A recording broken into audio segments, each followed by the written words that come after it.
Very good afternoon to all the brothers and the sisters. Now we have two slokas in hand which you can follow. The first sloka is I made commas after every attribute relating to the Aswins so that it is easy for you to look at and then to listen. And later familiarize yourself according to your inclination. The English meaning is given for every word and the general meaning of the sloka is given. You can now look to the first sloka. Prapurvagau purvajau chitrabhanu girava ashamsami tapasa kyanantau divyau suparnau virajau vimanau adhikshipantau bhuvanani vishwa. So all this we have covered by the morning. Now we get into the second sloka which says Hiranmayau Shikuni Samparayau. Samparayau has come as Sampanayau. It is Samparayau. Nasatya Dasrau Sunasau Vaijayantau Sukram Vyajantau Tarasa Suvemna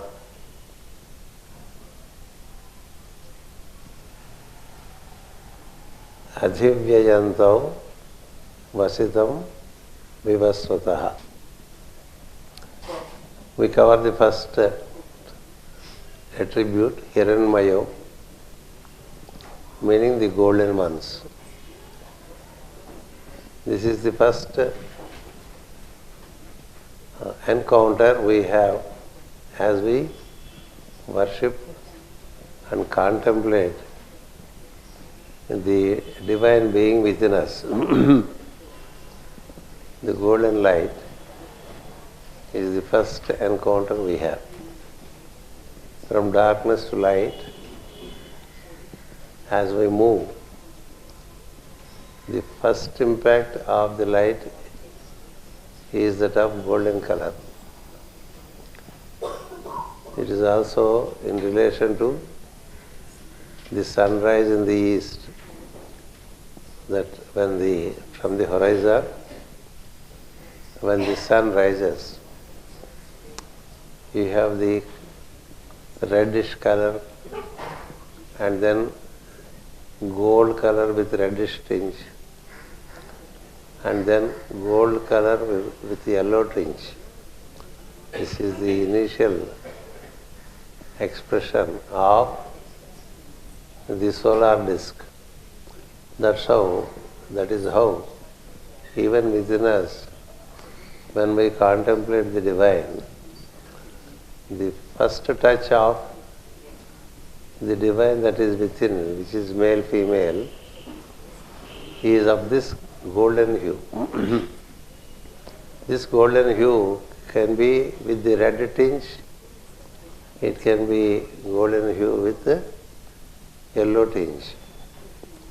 Even the metal gold, it has two ways of getting polished, with a reddish tinge and with the yellowish tinge. That's how the gold metal is, and that is how the golden light in the east is. The first appearance of the sun on the horizon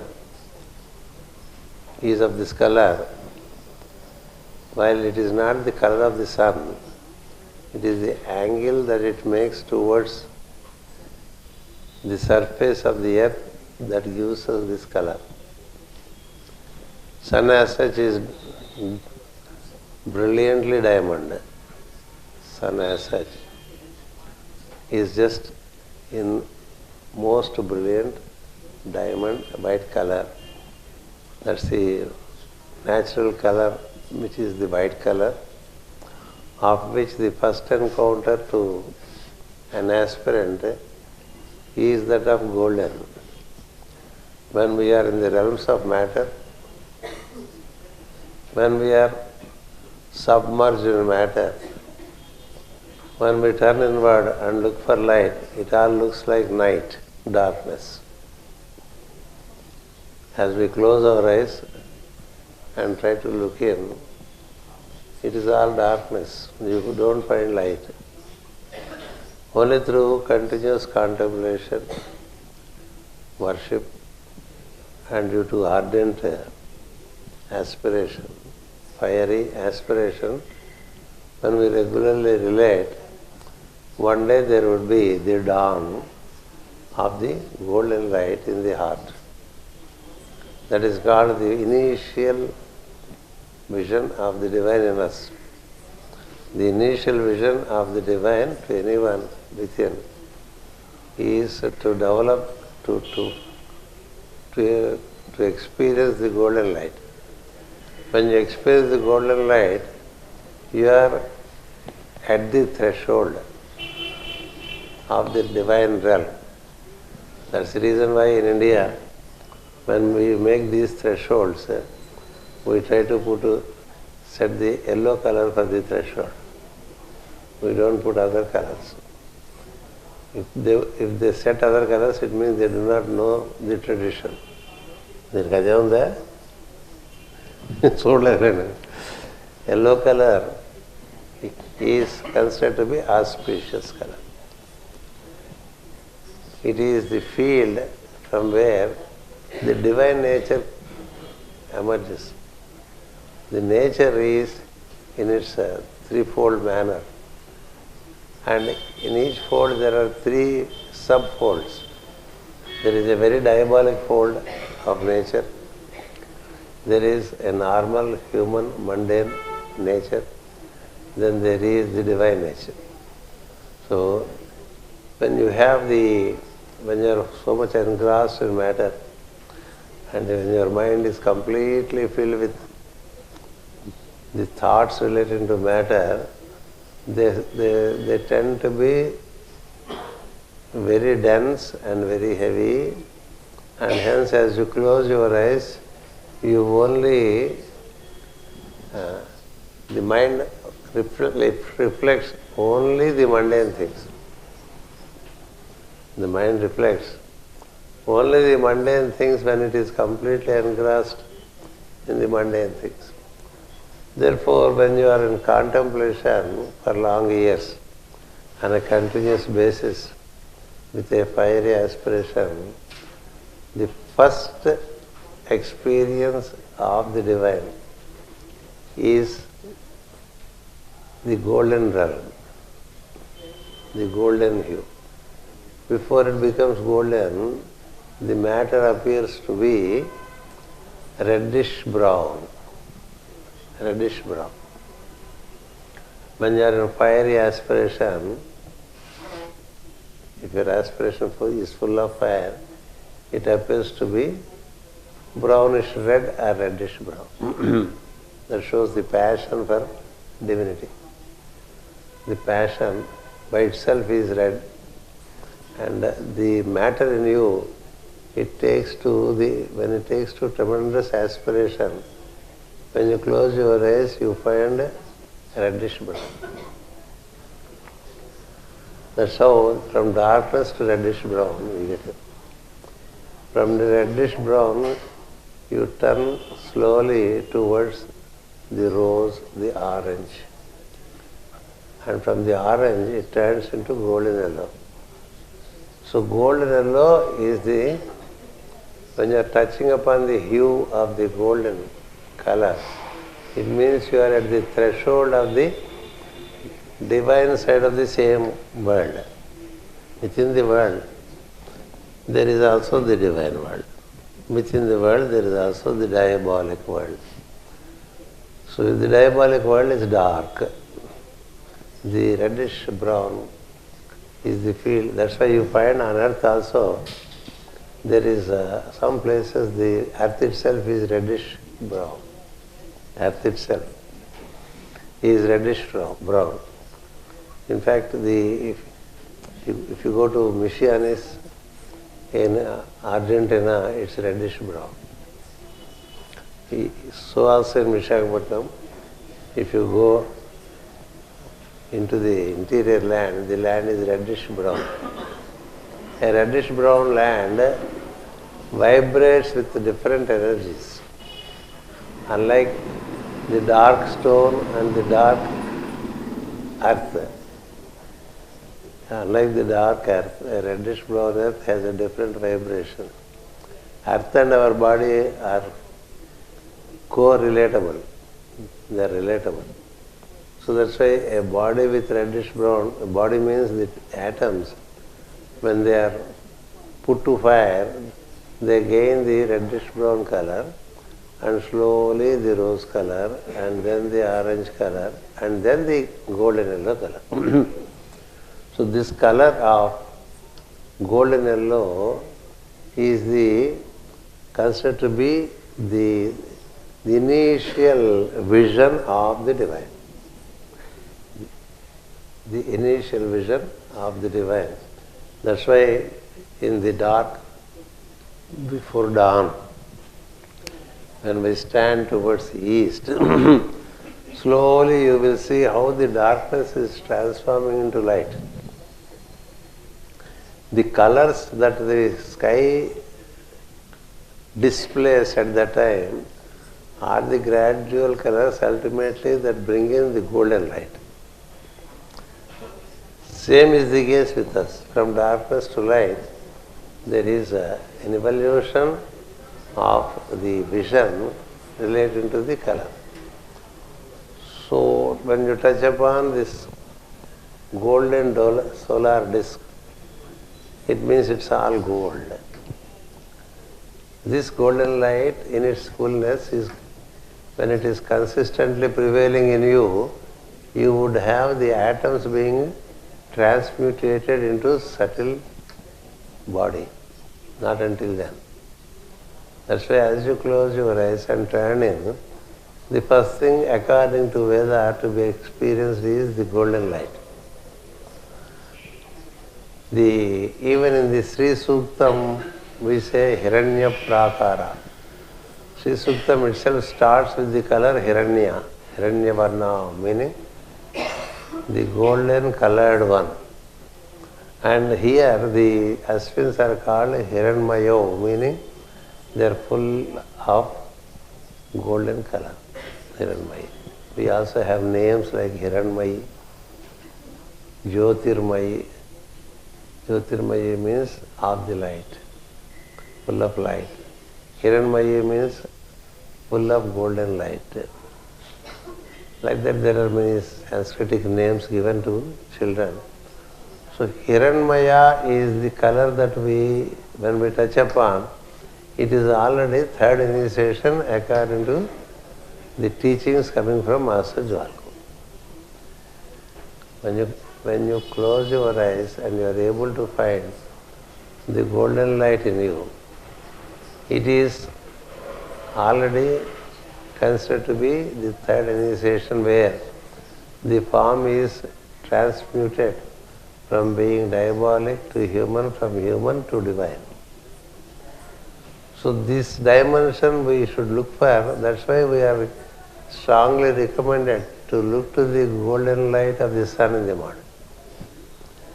The golden rays of the sun not only purifies our body, it heals, it purifies, it lifts us up in our awareness. That is the reason by tradition, every race of human on the planet were crazy after gold. It is the craze for the gold is on account of the urge for the inner being to evolve. But gathering gold outside will not be very helpful. Gathering the gold which is hidden within. Gold is also hidden in the earth and people do mining and bring it out. Likewise, this is a process of mining one's own body, cultivating one's own body. dipping deep into one's own body, and with the help of the fire of the aspiration, you will bring it out. It's a fiery process that happens, which is conducted by the frictional fieriness. The frictional fire, which is supplied through fiery aspiration, and that fiery aspiration enables us to relate to the respiration and conduct the needed heating activity for the body. In the prayers that we do in relation to the yoga of Master CVV, the heating happens by virtue of the presence of the Master. And when this heating happens, slowly the body tissues transform. They get transmutated. When they are transmutated, essentially within the body cells there is the golden light, and in deeper dimension it also carries the diamond light. So therefore here in the very second sloka, the emphasis is upon the golden light Hiranmayo. You would find some golden image in your golden hue in your being, deep down in your being, be it at the heart center or be it at the brow center. The first encounter is considered to be of golden in color. That's how the Aswins, when they are pleased with your attitude of life, then this happens. When this happens in the traditional Indian system, it is said to be Bala Darshana. Bala means the infant. The divine first appears as an infant. Later he appears as a youth of 16 seasons. First as an infant of 5 years. Then it is called Bala Darshana. Then there is a Praudha Darshana, meaning a 11-year-old one. In the stories of avatars, when they are of 5 years age, they were very playful. When they are up to 11 years, they are already into responsibilities relating to planetary responsibility. In the story of Rama moves out in his 11th year to establish law, along with Lakshmana. In the story of Krishna also they say it is in the 11th year he moved out with Balarama to establish the law. So likewise, we have a Bala Darshana, then a Praudha Darshana, which is in between the infant stage and the youth. Youth is considered to be of 16 seasons. When you are 16 years of age, you are almost complete in your formation. So at 6, and they remain at all times to be of beings of 16 seasons. Any Grand Master is always praised as the youth of 16 seasons, the virgin of 16 seasons, the youth of 16 seasons. For example, Sanat Kumara is always considered to be the youth of 16 seasons, meaning full. 16 seasons represent the 16 phases of moon, by which there is a complete manifestation of light, which is of diamond color. So, starting with golden yellow, the transformations keep happening further. From 5th year to 16th year, which is the age counted in spiritual realm, not the age counted in the mundane realm. If you are a person who has taken to 3rd initiation, you are said to be an infant.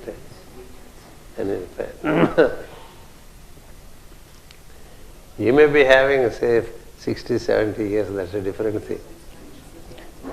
But if you had gone through the 3rd initiation, in the parlance of the masters, they say he is an infant.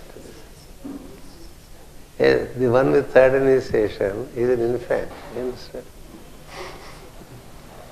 The one with 11 years of accomplishment in the spiritual dimension,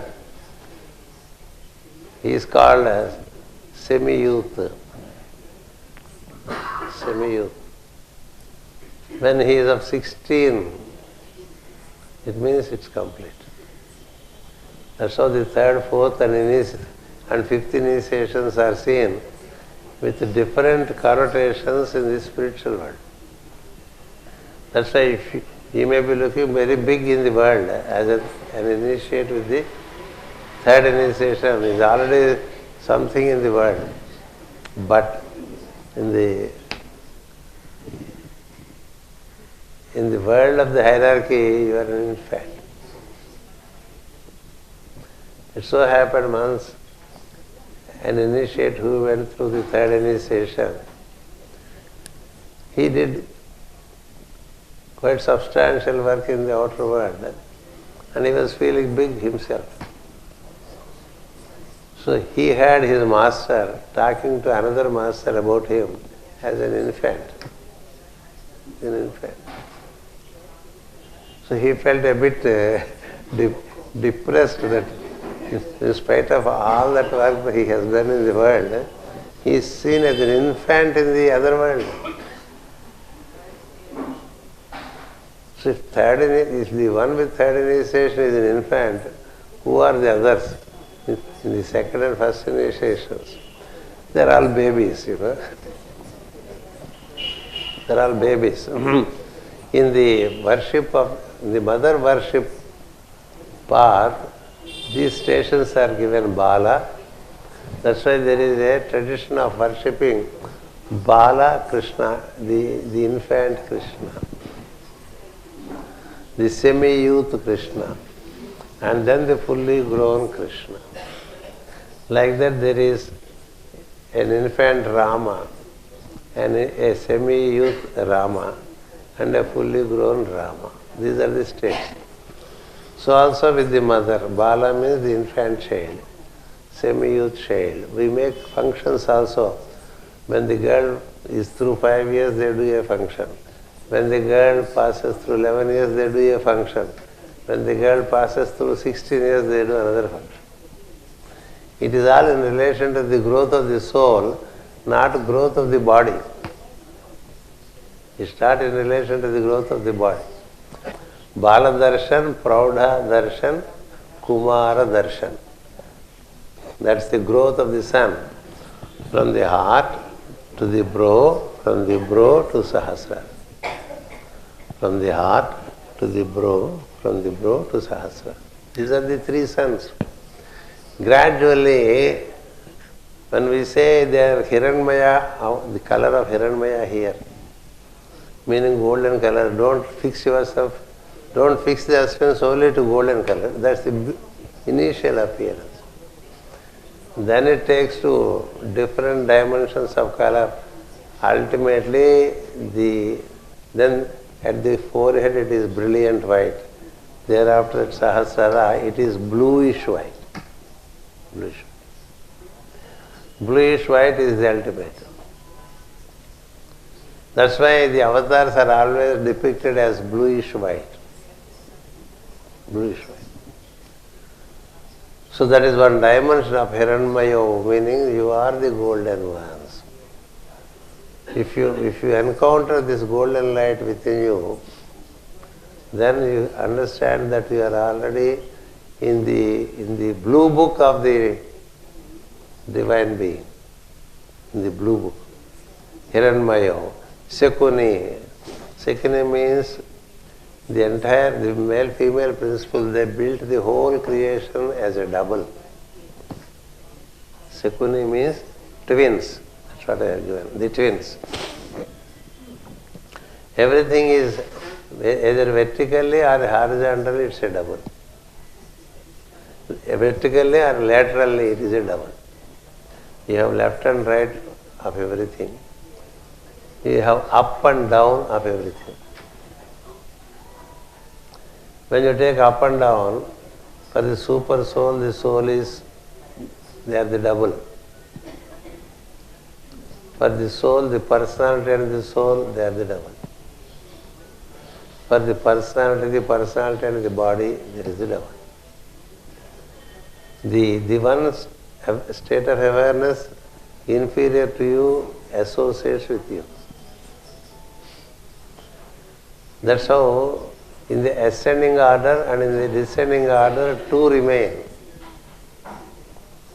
You relate to your teacher. That's a double. Your teacher relates to his teacher. That's a double. His teacher relates to his teacher. Until the Brahman, it is two in function. A teacher relating to his teacher brings down from higher circles. And from the teacher it comes to student. The student eventually becomes a teacher later. Then he has a student again. This kind of double functioning is always there. You receive to give. You receive to give. You receive from higher circles and then you give in the lower circles. Then the two-way functioning is complete. If you only learn to receive but not to give, you get lopsided. You get lopsided and you get stuck. The flow of energies would not be there. The flow of energies has to be unimpeded from beyond the seventh plane and unto and below the grossest plane. That's how the energies of twins, they flow from most high circle to the infernal fields also. By this double, there is a higher link and there is a lower link. You are linked to your father and your son is linked to you, like that. You are linked to your teacher and your student links to you. That's how the link is formed. The whole creation is prepared like a ladder. Like a ladder, which is called in the Old Testament as Jacob's ladder. They are all connected. And when they are connected, you have a facility to function in the higher circle. You also have a facility to function in the lower circle. That is why it is said in the scriptures, relating to your teacher or to an angel by itself is not a complete work. By itself is not a complete work. Relating to an angel or a teacher should be supported with relating to a co-human or an animal or a plant or mineral.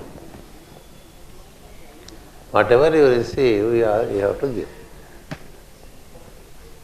There is no one-way traffic in creation. It is two-way. If you give, you receive. If you receive, you give. You inhale and you cannot go on inhaling unless you exhale. You inhale and you exhale. You receive and you give. When receiving and giving are in equal proportion, then there is the balance. Isn't it? The level is maintained. In the lakes, the level is maintained because there is inflow from the springs of the surrounding valleys and mountains into the lake, and there is an outflow from the lake which is unseen. We see the lake intact. But there is a flow, an undercurrent. That's how rivers are also at their level when the inflow and the outflow are equal. So the energies in us have to be in equal flow. There should not be ebb and flow. Ebb and flow. That is possible in creation, and that is what is ensured in creation by this twin aspect of the creation, which is called Sekuni. Sekuni is the equalizing principle in any dimension. From left to right, there is the even flow. From east to west, north to south, everything, the flow is evened out. Likewise, the day is evened out by night, the night is evened out by the day. All is evened out so that everything stands in equilibrium. We keep receiving varieties of things, and when we distribute with equal ease, you are intact. You are intact. The most common disease amidst humanity is constipation, isn't it? The most common disease in the humanity is constipation. You don't see animals constipating.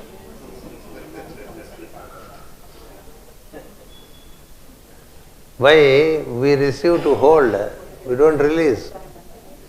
Since we don't have the habit of releasing, even that which is to be released is held by us. Constipation is for people who hold things. And there is, in civilized society, the constipation is much more. You can note this. In civilized societies, the constipation is much more, while it is not so much in the normal, simple societies. More civilization, more comfort, more money, more holding, more miserliness, more grip over matter.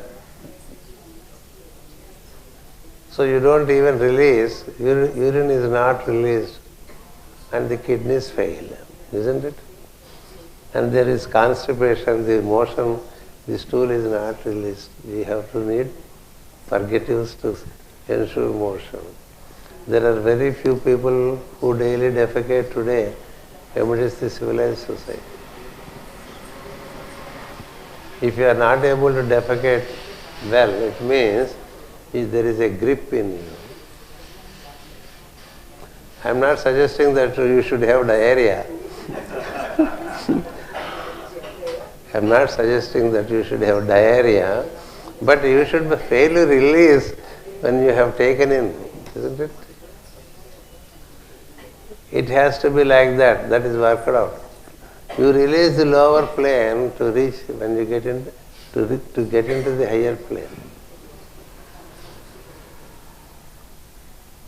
Unless you demonstrate certain release in the lower plane, you cannot move into the higher plane. Even the permeation of energy is possible when there is not a tremendous grip on the lower plane. You see the capra mounting the mount. It sets the 4 legs first, then joins the rear legs, then again 2 legs, then join the 2 legs. When we walk also, we make one step, join the other, and then take the second step and move forward. You can't go on holding the past to move into the future. Isn't it? So people who live in the thoughts relating to past cannot move into future. Always thinking about the past doesn't help. So therefore, to have this facility, the twins arrange that facility, that whatever is given is replenished. That's the secret of the nature. Whatever you give, it is replenished by nature. You draw water, there is water coming. You draw petrol, there is petrol again forming. Don't think there is a fixed quantity of petrol in the earth. It's a wrong understanding. Everything gets continuously formed on one side, and on the other side it gets expended. Expended. So even in us, energy is spent out and energy is replenished. Replenished. There is no such thing as fixed quantity of anything. All is formed. When you take out gold from earth, gold keeps forming in earth. But there is a rate at which it forms, so it should also be taken out at that rate. You cannot be hasty to take out. Hasty. When a fruit comes out of the tree, it's not the end of things. Another fruit will come, isn't it? Another fruit will come. So everything that is expressed, that's where the globe chains also speak. As one globe is getting expanded, another globe is in the formative stage. So as one globe happens and it is getting into termination, another globe comes in. There is no such thing as absence of an earth globe. There is no absence of any species for that matter. Before a tree dies, it gives birth to so many fruits which come back as tree. Likewise, any species, animal, man.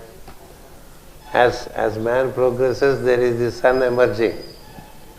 And the son becomes the father. And the father becomes the son. Like that it keeps on happening because of this twin aspect. Twin aspect. That's where the whole game is presided over according to astrology by Gemini. The game of creation is presided over by Gemini because one becoming the two is the basis for multiplication. And the multiplication is also in terms of two all the time. Two together. Male, female together. Father, son together. Daughter, mother together. Anything, it is the two. The two give birth to the third one. Third one. Like this we can say a number of examples. Everything has its two dimensions. As I said yesterday, the coin has two dimensions. The upwards and the reverse. We too have the upwards and the reverse. There is the side which is light, there is the side which is darkness, which is to become light. It's always two. The two are always there. So the state of understanding the double functioning of the creation, even the heart functions, it has a double function. And we are given a double sound to relate to, by which you will be slowly muse into the single sound. The double sound is 3 Om, A, A, Uma. It becomes A, Ma, O and M. And later it becomes only one single sound. Two becoming one becoming two and developing the three. This is how the whole game is. So that's how the Sekuni dimension is the twin dimension. If you are, for example, you are working with one hand, the other hand also coordinates with it. If you are moving one hand in this direction, and if you want to move the other hand in the other direction, it is a very great effort. They work in coordination. When you walk, you don't walk with the two hands like this. One takes to back, one takes to the back. Isn't it coordination? The coordination is a dimension emerging from this twin aspect. When there is if you hold anything, say for example, a pen like this is equal to the equator. If one side goes up, the other side comes down to balance. Isn't it? If one side goes up, the other side comes down to balance. That's why everything is balanced in creation. Some energy moves down to enable some other energy to move up. Even in the humans, when we make these processes of what you call upliftment of one's own being, there is something else that holds you back so that you don't get away from the body. You don't get away from the body. Ultimately, see, that's how you have something to hold on for something else to fly. There is in you the immutable part which is stable, and the immutable part keeps on moving and doing things and spreading all over. That is the theory of electron also. The proton tends to be stable, while the electrons are released causing so much activity. The more the number of electrons emerging, correspondingly the proton tends to be heavier. That's how the atomic theory is. Atomic theory. Likewise, unless you have when you exhale, pranayama, there is a part of apana which continues to keep the body stable. Keep the body stable. With the body stable, you move up. There is a part which keeps you down, pulls you down, and a part which lifts you up. It is experienced when your kundalini is moving upwards. Kundalini is moving upwards. There is something that keeps you down. That energy exists in Mooladhara. That's why those who levitate are not so very advanced students of meditation compared to those whose energy levitates, not the body. The energy moves on. The body remains. So that's how it works. See, for the aeroplane to take off, there is a backward thrust. There is as much backward thrust for you to move forward, isn't it? This dimension functions in a two-way manner, and that is Sekuni. In every aspect you can, from the winking of the eye, everything you can see this. You don't keep the eye always open, you wink once in a while. If you wink too frequently, it is a sickness. There is a normal time duration or time cycle for winking. If you don't wink, it's a different situation. If you don't wink, you are called an angel. Angels don't wink.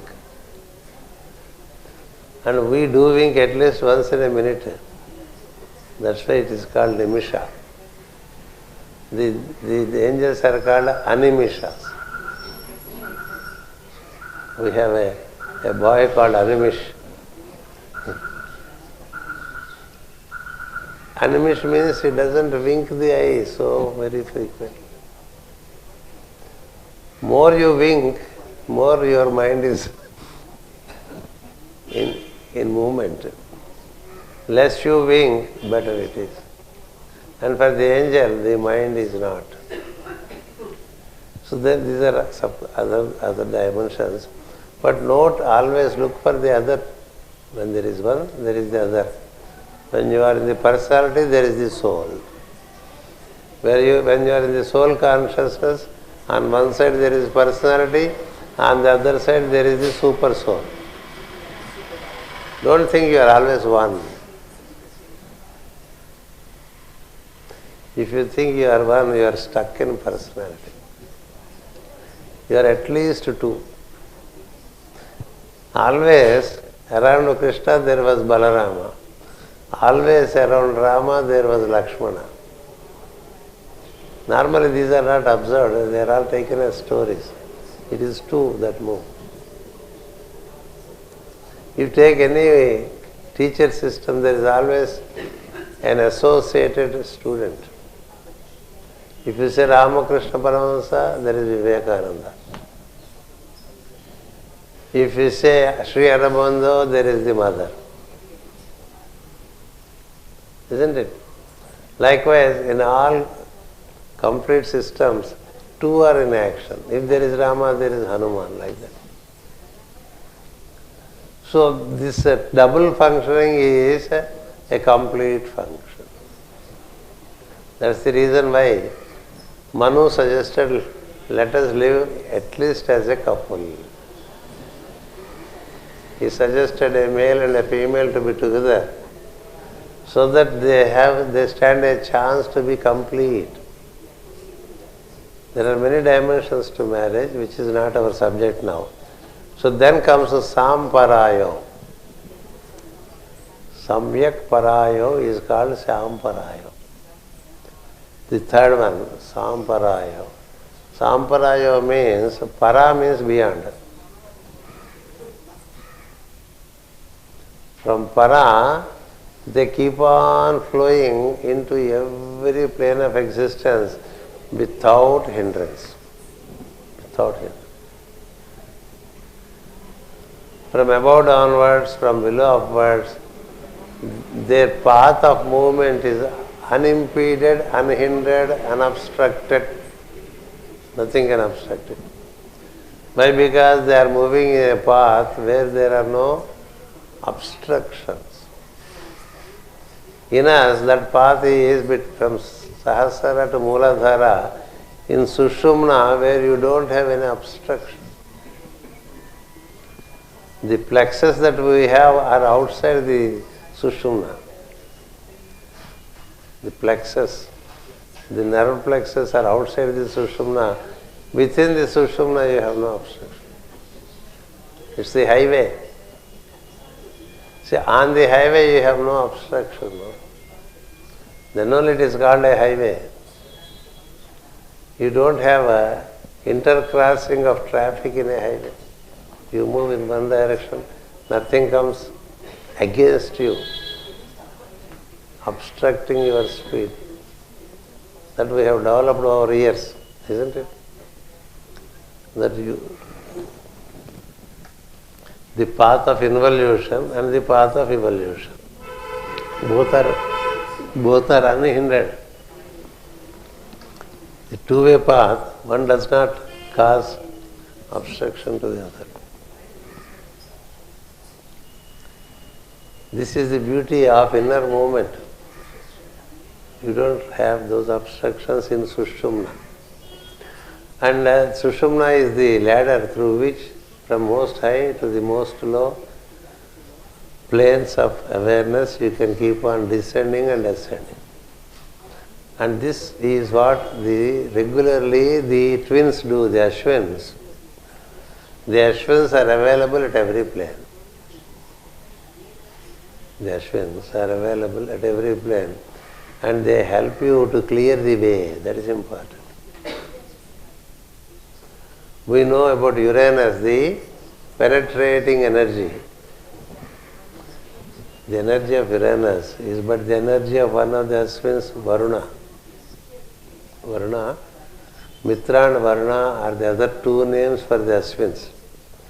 Varuna energy is what you call Uranus energy, which is today opening even the atoms. So everything it permeates through.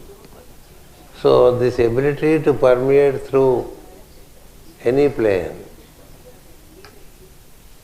from the most high to the most low, meaning from densest to the subtlest place, there is a free movement of the energy of the Aswins, which gives them the attribute Samparaya, meaning free moving energies.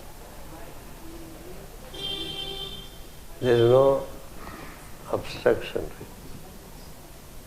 You find that with the most high beings who performed grand acts, entering into the infernal world, entering into the most high worlds and fulfilling the tasks. In the Puranas you find Garuda as one of those. I am not speaking about the Trinity, I am speaking about other great initiates. The great bird, it can move to any height without hindrance. That is our pulsating principle. In us, the Garuda is the pulsating principle. Like we have another initiate who is on earth. His name is Hanuman. He could permeate into the earth, into Patala. He could permeate into the heavens. Anyway. Why? Because in them this energy is completely realized. And nothing can obstruct them. Nothing. There is no act which is impossible in creation for them. Why? Because this is the principal function. So when we worship this, at least for us, our personality obstructions, which are so many, we are unable to surmount our personality. Difficulties of personalities, difficulties of body, they can all be overcome with the help of our orientation with the Aswins. Therefore, this is one dimension, Samparaya. Sunasau, meaning the ones with very attractive beaks, are the birds. Nasa means the nose. Nasa, not NASA for the Americans. NASA in Sanskrit is nose. We say, like Panchakarma, there is also Nasya Karma, Nasa Karma, cleaning the nose. Nasal, we say in English. English nose coming from the Sanskritic Nasa. Nasa means the nose. And in the case of the bird, it is the beak. Isn't it? Sunasa means good nose. They are the good-nosed ones, or good-beaked ones. A good nose is a nose that has no obstruction for inflow and outflow of air. That is it. Good nose. Nose, there are nasal blocks too many. In fact, the bridge at the nose, according to the ENT surgeons, only 15 to 20% of the human beings have a very straightforward nasal bridge.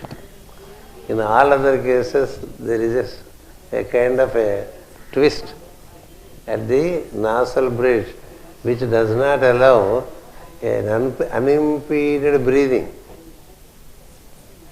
Unimpeded breathing. That's why an ENT surgeon, he always thinks of correcting the nasal bridge to enable you to breathe better.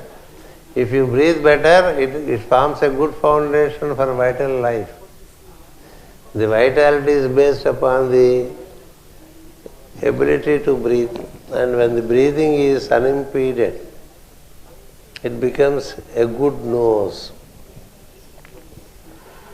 In fact, in the human beings, the best way that you can experience the twins is the twin breath, that is inhalation and exhalation. In all beings that pulsate, the respiration becomes the consequent activity of pulsation. Where there is pulsation, there is respiration. So the respiration is identified by the seers as the Aswins.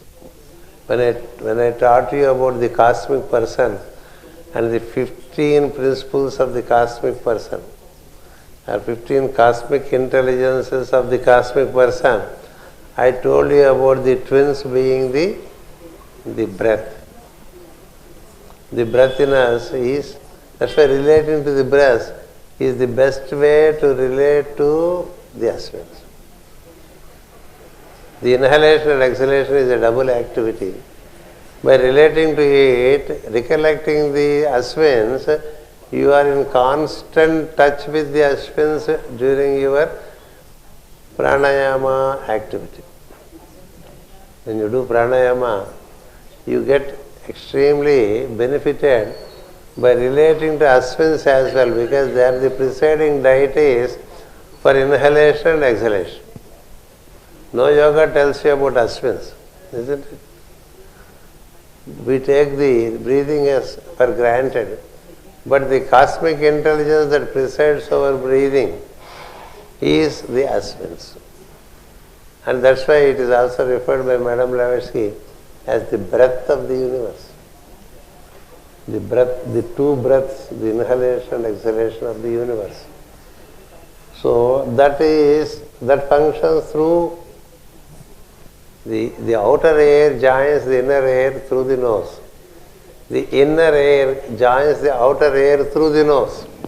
Therefore, nose is very important. A good nose is very important. So,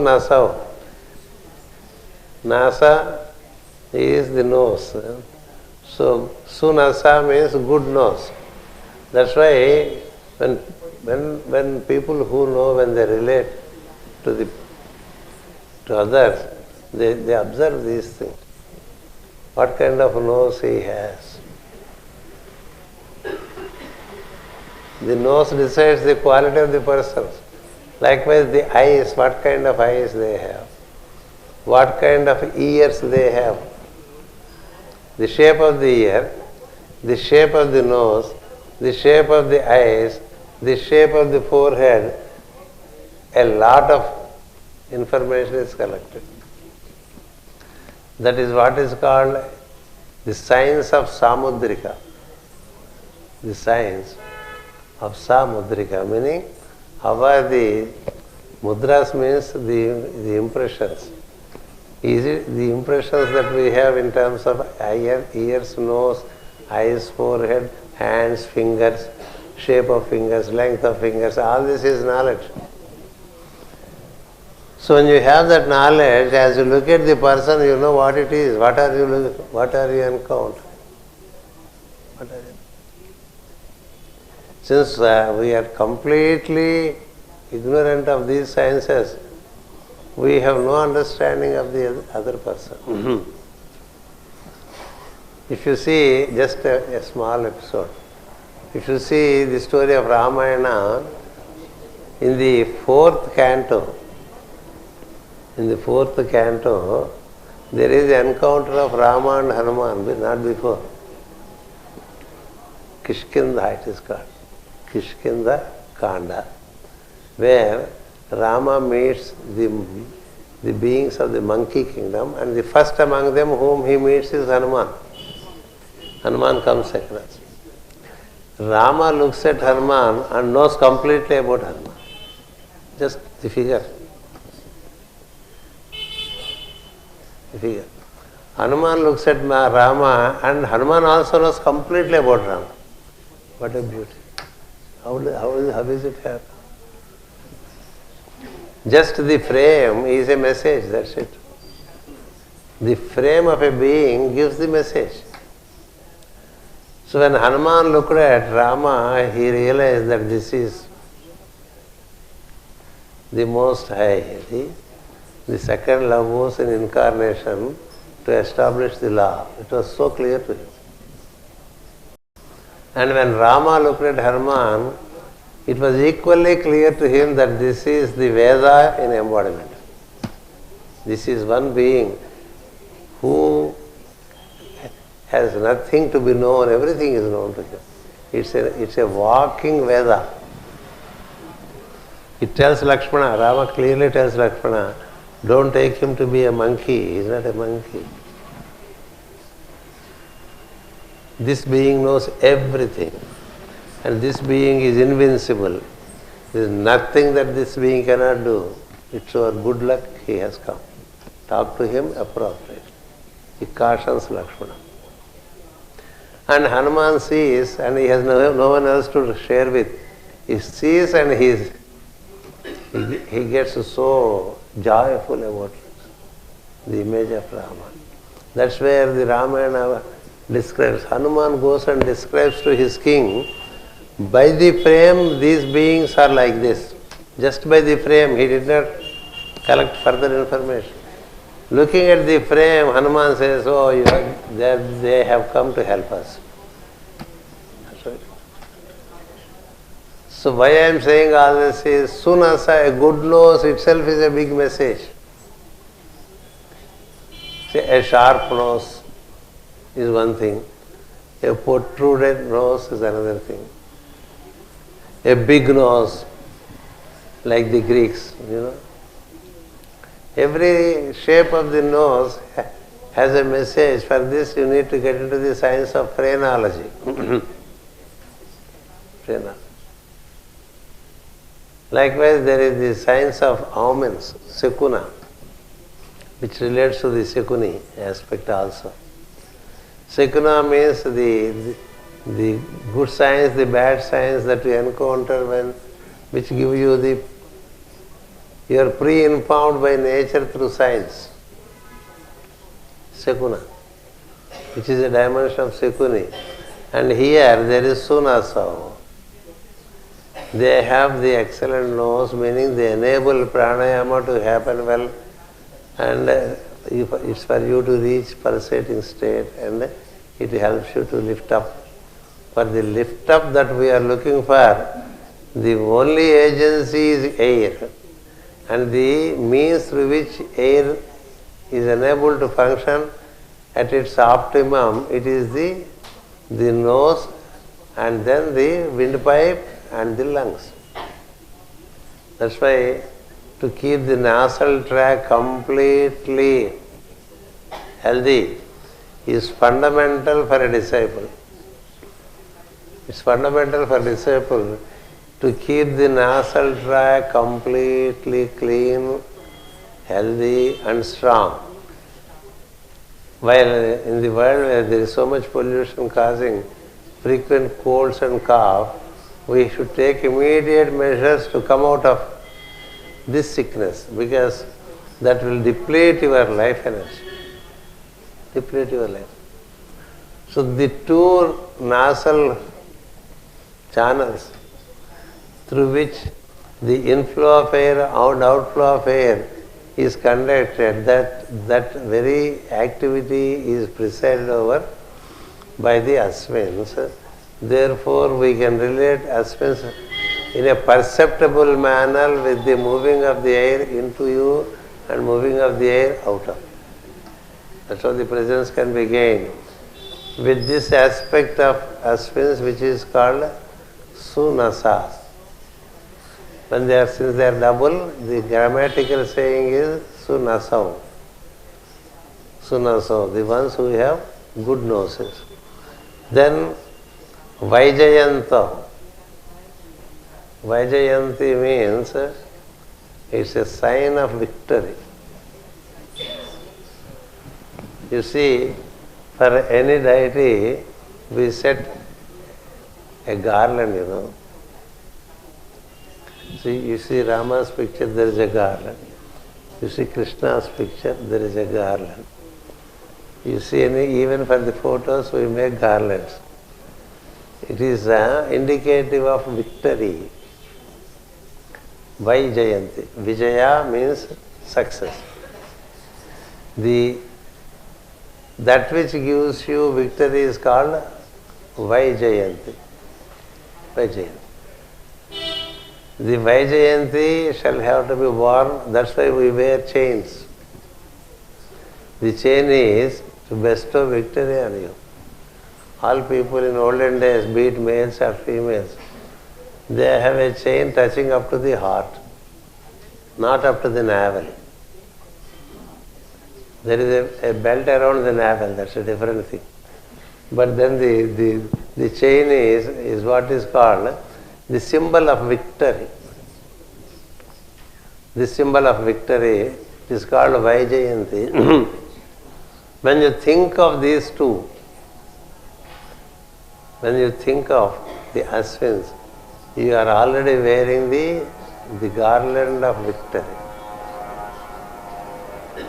That is how they are, because they preside over the whole creation, and hence this Vaijayanti is generally considered to be a heavenly garland which is held by the celestial king. By the celestial king. We have many stories of this Vaijayanti. If a saint honors you with a garland, it means it's symbolic that the saint wants you to be victorious. Garlanding is a tradition. People do it in a very routine manner, isn't it? And sometimes in a reluctant way also we do it. This garland. But garlanding is a process of bestowing victory upon the one whom you are garlanding. Upon the one whom you are garlanding. In the Ramayana, when the twin monkeys were to fight with each other, brothers, Rama garlands the younger one, so that he comes out victorious. Vaijayanti it is called. So Vaijayanti is automatically held on your shoulders or around your neck when you think of the Aswins. They bestow. The moment you think of Shamno Mitras, Sham Varunaha, finish. They are there with you. Or when you think of the inhalation and exhalation, they are with you. Or when you think of pulsating principle, thinking that is an aspect of Aswins, they are with you. The very recollection of the Aswins in one way or the other, during the twilight hours when now it is day has gone and night has set in that time it is Aswins. And in the morning it is the night giving way for the day, the meeting point is Aswins. This is the beauty. You encounter them everywhere and anywhere. Between sentences, completion of sentence to beginning of another sentence, there is the Aswin. Between inhalation and exhalation, there is Aswin. Between centripetal and centrifugal force, there is Aswin. They precede and they conduct the double function. See, in one way or other, the seer wants that we know that so many ways Aswins are present. Unless we are deaf and blind, we cannot forget them. We cannot but perceive them. Therefore, he suggests that this is another dimension, the victorious dimension. And Tarasa. Tarasa is another dimension. We have Terrasa in Spain, which is very near to Tarasa. Tarasa means speed. Speed. Tarasao means the speedy ones. They are as speedy as the electrical lines of Aquarius. That's why we say Uranus is the speedy one, isn't it? Uranus is a very speedy energy. Aswins are the speediest ones. When one moves fast, other moves stable. The greater the speed of the one, the greater is the stability of the other to ensure the speed. That's how they complement each other. They complement each other. And if you wish to be swift,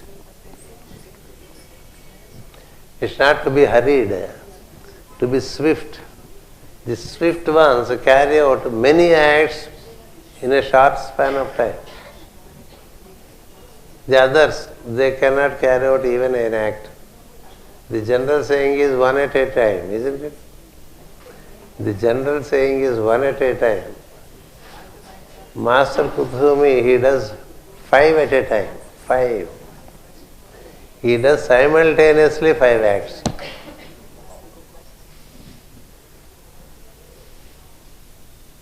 There are episodes. For me, the time is the constraint. Om